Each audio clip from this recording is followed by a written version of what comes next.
Hello everybody, Justin Miller, Armstrong College Physics. We are going to be looking at some more circuit stuff, introduce another circuit element, and let us just get started with this. So, here's a question for you. We have this circuit, right? Has a switch, has a resistor, and the switch is open. We've got a power supply, and we've flipped the switch at t equals 0. Does it take some amount of time to establish the full current in the circuit, or is the current instantaneously its full value gotten through Ohm's law? Well, hopefully you probably will say that no, it's got to take time, right?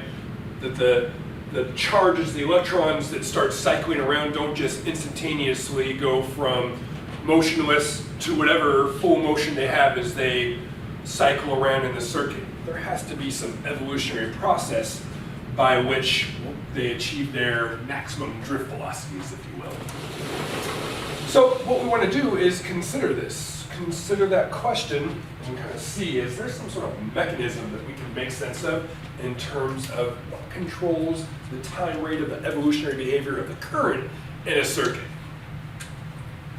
So, that's not going to work. Let us consider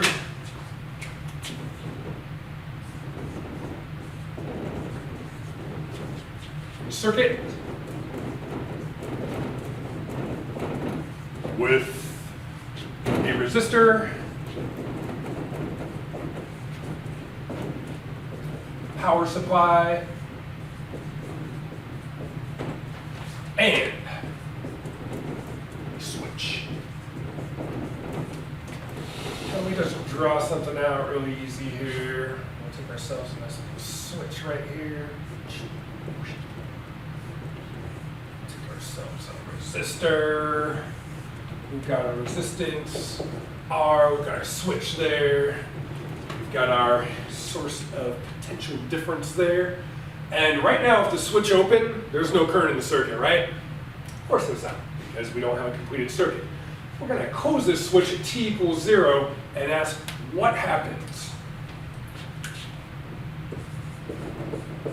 We close the switch. T equals 0. What happens?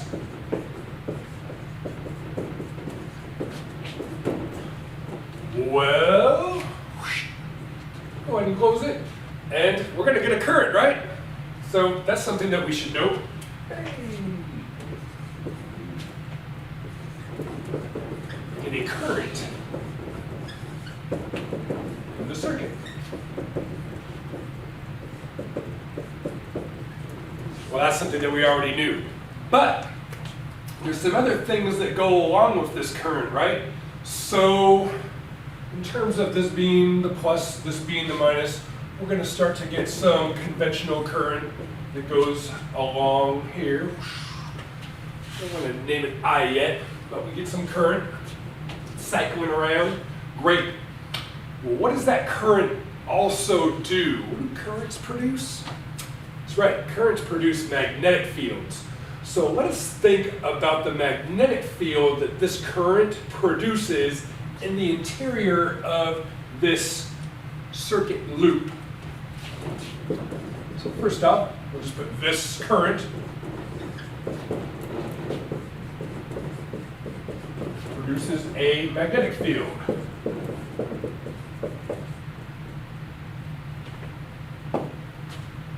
All right, so what is the direction of the magnetic field that it produces in the interior right in there? So, well, if the current in this segment is going up and we're looking in, the magnetic field is into the board, this portion into the board, this portion into the board, this portion into the board. Well, we've got these bunch of concentric circles around this, but ultimately, within this interior location here, the magnetic field produced by this current is directed into the board. So I'm going to write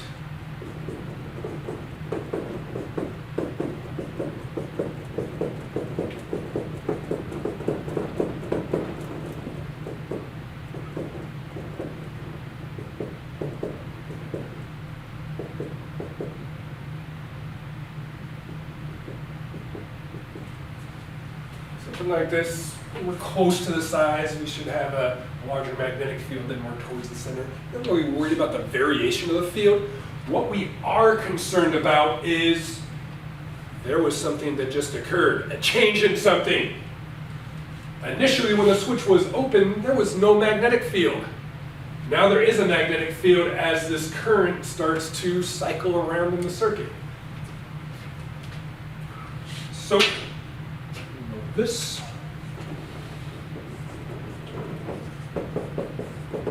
within the closed loop of the circuit.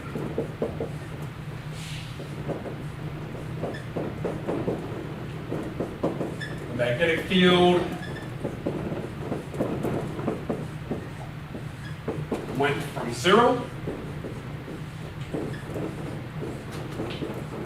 to non-zero. Well, what does that mean? There's a change in the magnetic field, right? So yeah, there was no magnetic field, now there is one.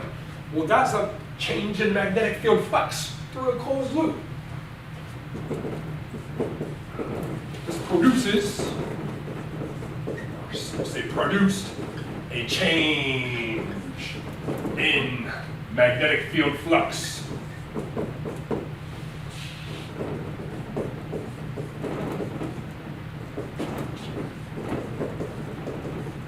Within the circuit.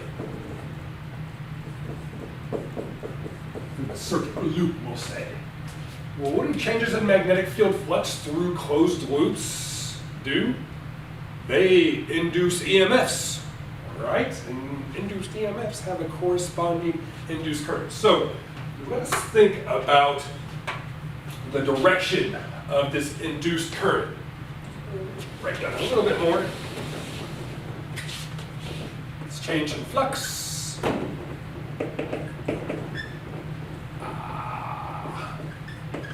Change in magnetic field flux.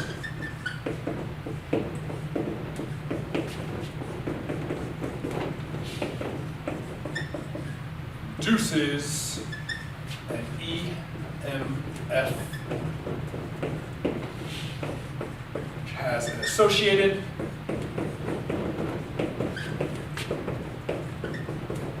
induced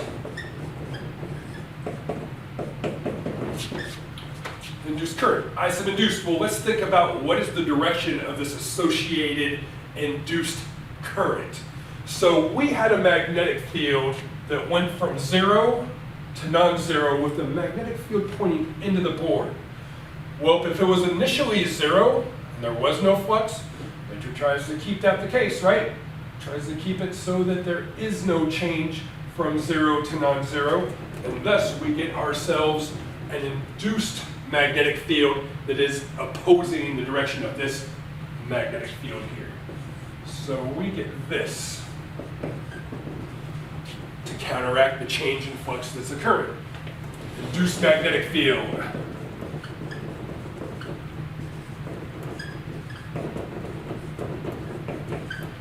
Well, the induced current directionally is corresponding to the direction of this induced magnetic field via Lenz's law. That's right. So if I want my thumb pointing out of the board in the direction of this induced magnetic field and my palm facing towards the interior of this loop, well, that makes my fingers go around in a counterclockwise manner, which then says that this induced current is actually counterclockwise. So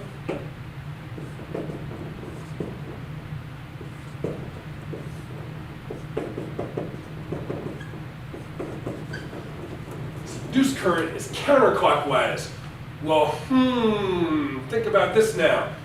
We close the switch to establish a current that is going clockwise, right? By the orientation of our source potential here. But the very nature of that current going from 0 to non-zero this way induces another current that opposes it. Well, there can only be one overall current, but it's ultimately the sum of the current that's produced by the EMF and this induced current, which is subtractive. Well, ultimately what this does is it produces a rate at which the current must vary up to its maximum value. So time continues to go on. Eventually, this current is fully established, at which time the magnetic field here is constant, at which time there's no more change in flux, at which time there's no more induced current. And that's it. But it takes time. Now, generally for just a circuit like this resistive, this time interval is very, very, very small. The full current's established really quickly, but there is still some amount of time that it takes for it to be established. And the reason is because of the change in magnetic field flux that's produced by the current itself, which induces a back current, sometimes referred to as a back EMF. This whole scenario here is known as self-induction, or the production of a self-induced EMF. We have self-induced EMF due to changing current. Which ultimately was 0 to non-zero. And eventually, once again, the current gets to its maximum value. It just takes a little bit of time, at which time no more change in flux, and that's basically that. But this is what's responsible for the time evolutionary behavior of the establishment of the full current. Oh, that's from a different thing right there.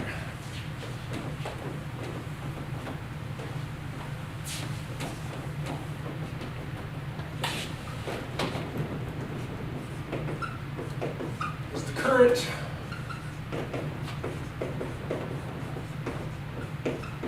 approaches its max value,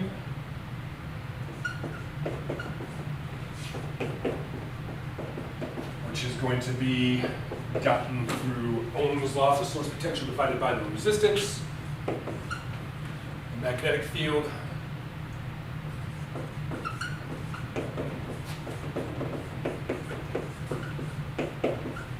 Due to this current,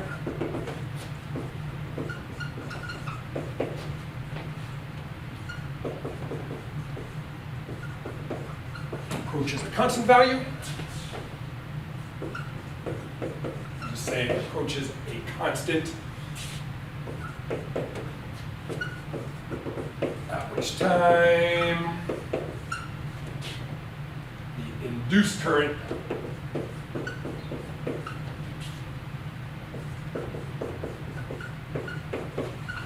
approaches 0. Because there's no more change in magnetic field flux. All right, so what we can do is ultimately introduce another circuit element. And instead of having this self-induced EMF just due to the loop of the current itself, we can put in large amounts of this effect by introducing, well, coils, solenoids, if you will, to the circuit.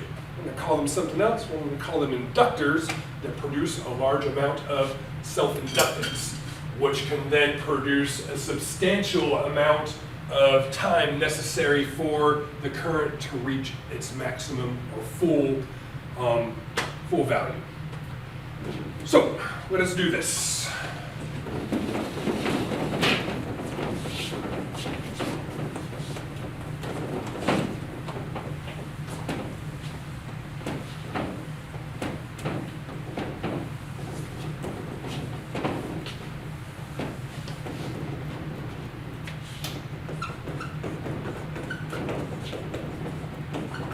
Let's introduce a circuit element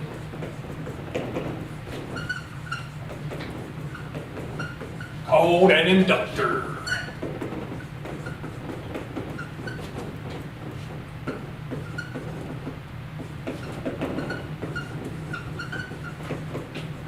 which is generally some sort of coil.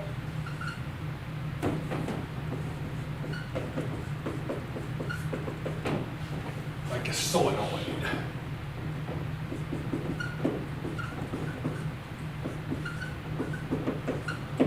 Or toroid, or there's different types of inductors, but we're just going to treat things like with a solenoid.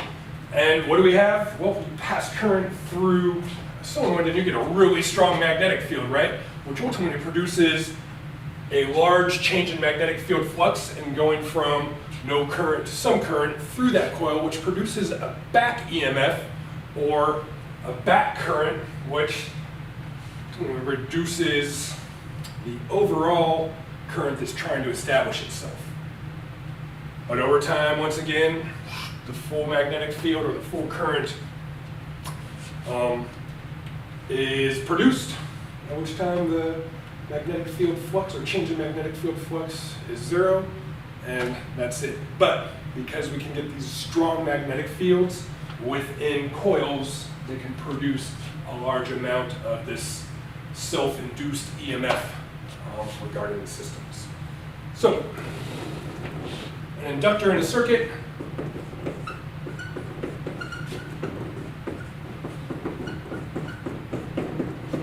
Symbolized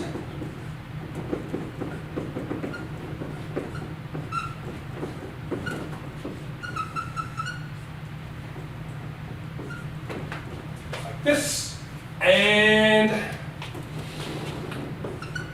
quantify it.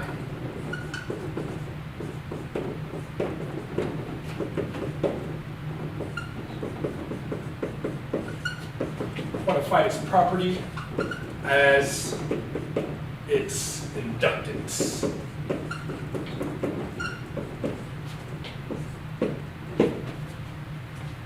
Is L.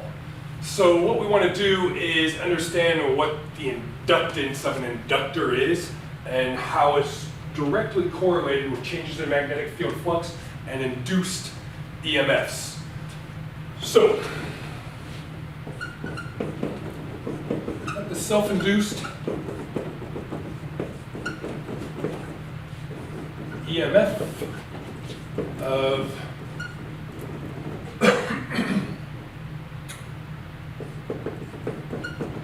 circuit and inductor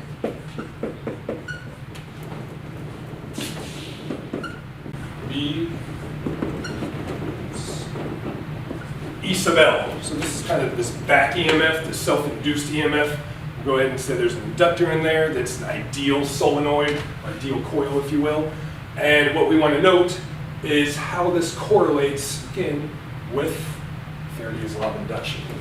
We know by Faraday's law of induction that an induced EMF in general, whether it's self-induced or not, is negative N d phi sub B over dt.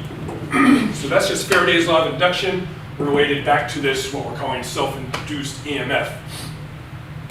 Well, change in magnetic field flux is going to be proportional to the change of the current in the circuit as well. Why? Because the change in magnetic field flux is going to be proportional to the magnetic field, which is what's changing, and the magnetic field is proportional to the current, which is producing the magnetic field that's changing.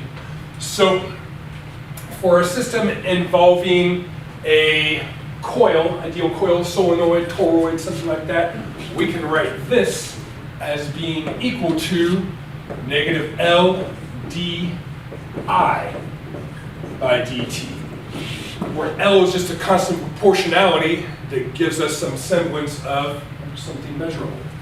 So again, we're saying that this di by dt is proportional to di dt, d phi sub b dt is proportional to di dt. There's the constant of proportionality. And there we go. So from all of this, what can we sort of write out from this? If there's a couple things that we can write out. We can write that the inductance of an ideal inductor, which ultimately comes from a solenoid or a toroid can be represented in terms of this. For an ideal inductor, its inductance is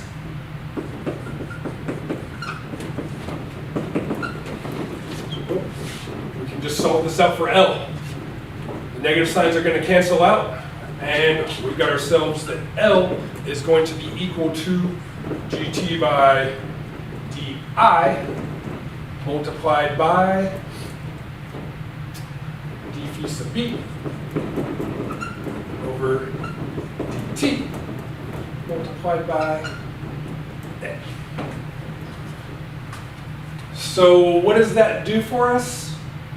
Well, we're looking at rates of change here that both depend on time, and there's this proportionality between them.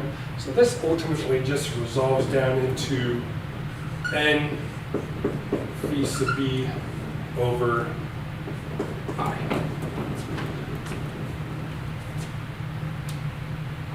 That does a whole bunch of good.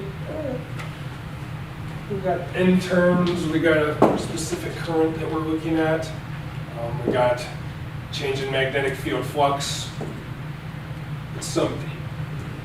What's a little bit better, in my opinion, is to actually define inductance in terms of the self-induced EMF and the rate of change of the current itself. So let's do this.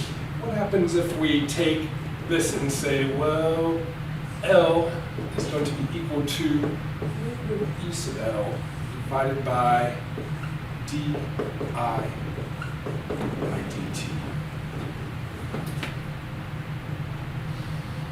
All right, so what does this mean here? We'll go back and think about how we define resistance. Resistance is ultimately defined by the potential difference divided by the current, right? Resistance, potential difference across the resistor divided by the current through the resistor defines the resistance of the resistor.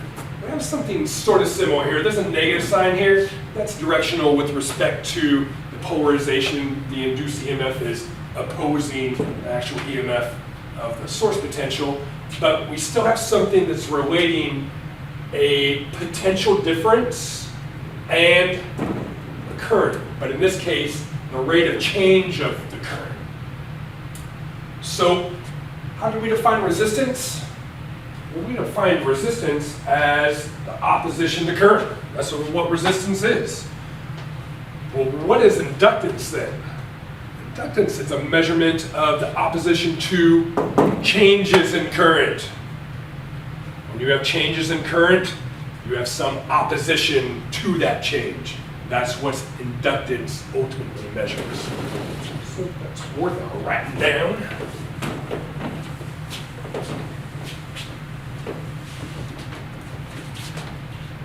Inductance.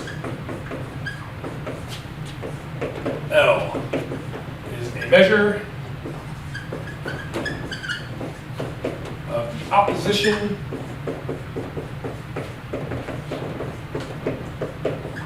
to the change in current.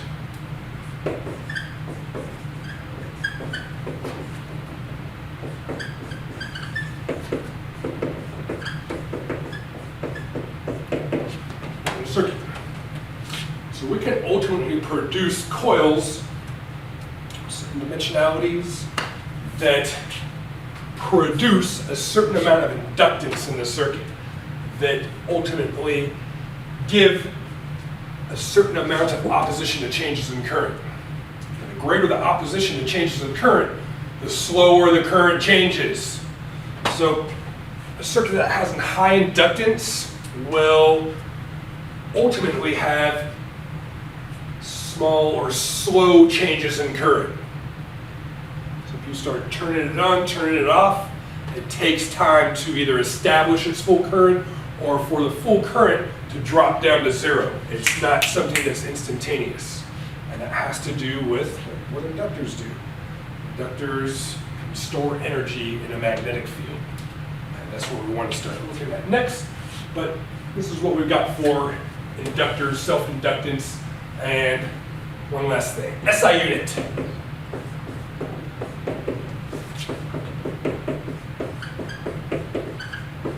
SI unit of inductance. Well, hopefully you can see here, this is going to be volts, and this is going to be amps per second. So we could have volt seconds per amp. That's nice, but we actually end up calling that something else. So I'm going to call it a Henry.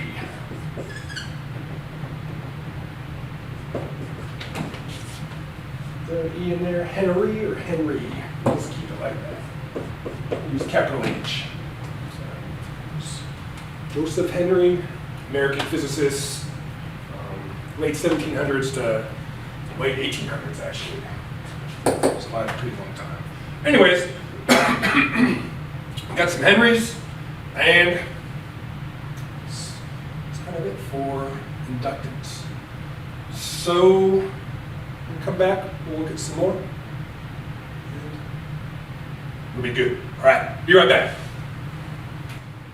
All right, so what we want to do is look at a system that involves an inductor and a resistor known as an RL circuit. So we're still looking DC, but RL circuit is what we're going to look at and kind of see the effect, if you will, of having some inductance.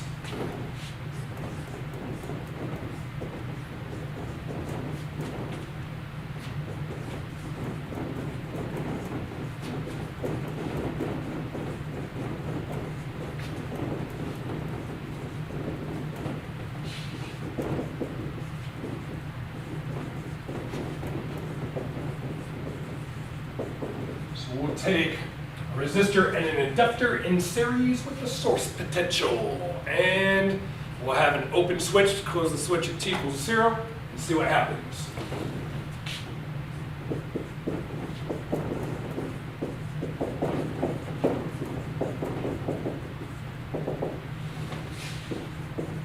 Ultimately, we want to know what is current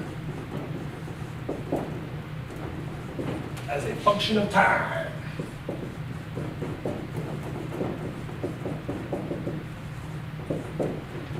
Let's draw out a nice little circuit here.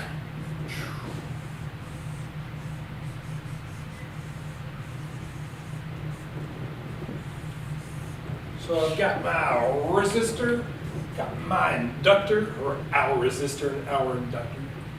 And we've got our source potential here.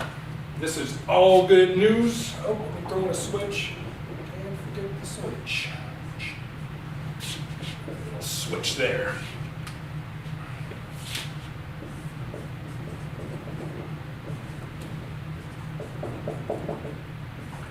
So we're going to close this switch at T equals 0 and say, what's going on? All right, remove here. So if we close it, T equals 0, boom, we start getting a current, right?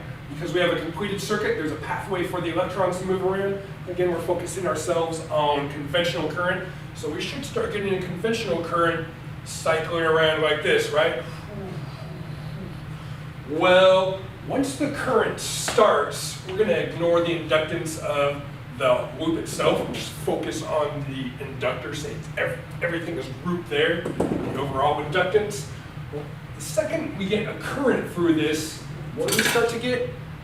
A magnetic field. And it's a strong field that's contained within this inductor here, which produces or induces an EMF, which is in the opposite direction of the EMF that this is ultimately producing. So what do we get? Within here, we've got a potential difference that is opposing the potential difference that's driving the current in the first place, the self-induced EMF, if you will. So what are we going to get out of this? So first off, let's just say that we've got some I of t. This is going to be the current going around. And once the current starts, we start getting a magnetic field. Get a change in magnetic field flux through that loop, which again correlates with an induced EMF. So let's look at some things here in terms of plus and minuses. So we know that this is the plus side, that's the minus side. What about the resistor? Well, if the current's going this way for it, that's the plus, and that's the minus. Now, the inductor kind of depends on what you want to be looking at. I want to be looking at the induced EMF. So, the induced EMF is actually opposite what we would think like it is across the resistor. It has the opposite polarization because we're correlating with the back current. Nonetheless, we can say this is minus and that's a plus. And what do we have with this? Well, these pluses and minuses are correlating with this. We have some delta V sub R, and then it's not really the potential difference across the inductors that we're measuring. It is the self-induced EMF that we're correlating. So, what can we do with all of this? Well, maybe we can ask somebody, who could we possibly ask to help us out with this? Give you a hint. His last name starts with a K. It has 2 H's and 2 F's. That's right, Kirchhoff. Ask Kirchhoff. Kirchhoff can help us out here. He's a very smart individual. And he says, hey, use one of my laws. What law do you want to use? Let's use the loop rule, right?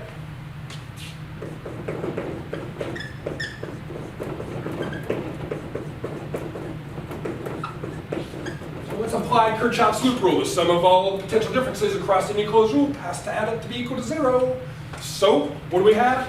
Well, let's go around this in a clockwise manner. Go across this, minus plus plus, then I go across this, plus to minus minus, go across this, minus plus plus. And we've got ourselves that E minus delta V sub R plus E sub L is equal to a 0. All right. So, what can we do with this here? Well, we're noting that the current is changing with respect to time. This isn't a constant current. So I can start writing things in terms of current. We know this. We know that delta V sub R has to have some functionality regarding it. Because again, current's not fully established. So we can write this, delta V sub R of T, as being equal to, well, the source potential divided by, excuse me, not the source potential, getting mixed up here. Let's go to Ohm's law. We've got R times I of T.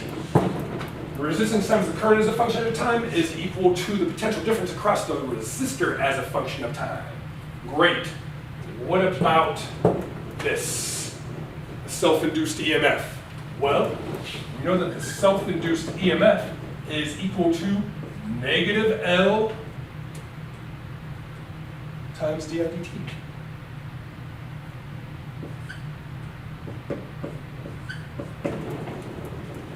That's it.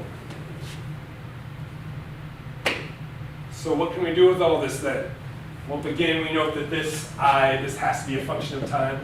We're looking at the time derivative of it in terms of the self-induced EMF.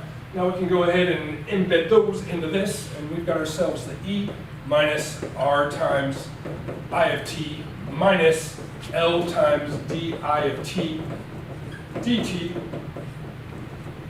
is equal to 0. And what do we have? That's right. We got ourselves a nice little differential equation here that is not that bad. Actually, we've seen things like this before, right? Indeed, we saw it with capacitance and RC circuits, something very similar in form to this. The main difference with that was that there was a 1 over C here, and it wasn't in terms of the current, it was in terms of the charge accumulation. It's okay, it's still the same sort of form. Guess what? The solution's the same form too. So I'm not going to solve this out, but this is a nice differential equation, which has a solution. It has a solution for the current as a function of time. And we could solve this all out, di dt equals, but we just noticed that, hey, there's this di dt that has to be equal to some constants plus I of t itself, or something to do with I of t. So there is some function, I of t, that solves this out. And what does that function look like? It's like this. We've got ourselves the source potential divided by the resistance multiplied by 1 minus e to the negative t over L, r t over L.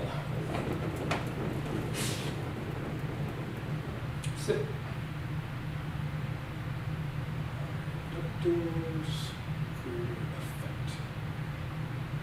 All right, so this is what we end up getting out of this all in terms of the solution, and this ultimately gives us the time evolutionary behavior of the current in an RL circuit. So what does this look like? Well, it's very much like the expression that we had for the charge accumulation on the plates of the capacitor for the capacitor that was being charged up, right? So this is for establishing the current. The current goes on to reach its maximum value as time proceeds onward. So we can look at this. I of t is equal to 0 is equal to, well, we put in a 0 here, we've got e to the 0 is just 1, 1 minus 1 is 0. We start off with no current, and then we can look at some later time, t is equal to, say, infinity. We can stick infinity up in here, e to the negative infinity is just equal to a 0, and we get that the current is then e divided by r, which is I max. That's the maximum current. That's the fully established current. So in between t equals 0 and t equals infinity, we've got ourselves, the current goes from 0 to its maximum amount. How does that all play out? Well, it depends on the resistance and the inductance in the circuit. So we define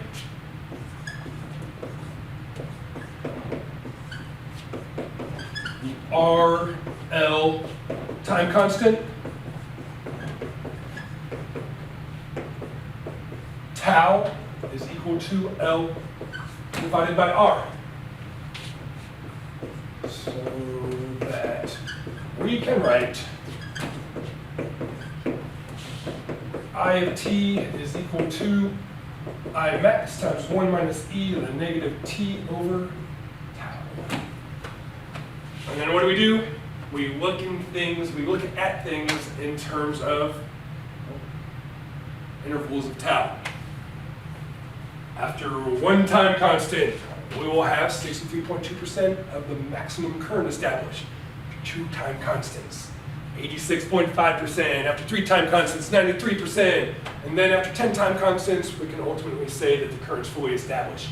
The time constant works the same exact way that it worked with a charging capacitor.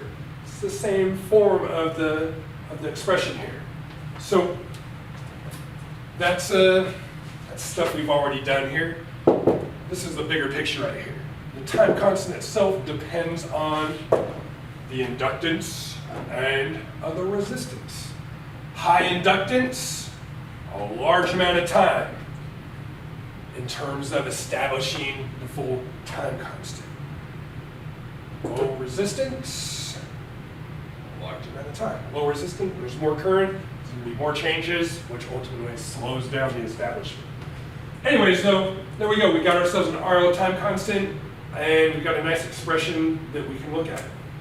And that's about all we're going to do with this at this point. All right? All right. Have a good one.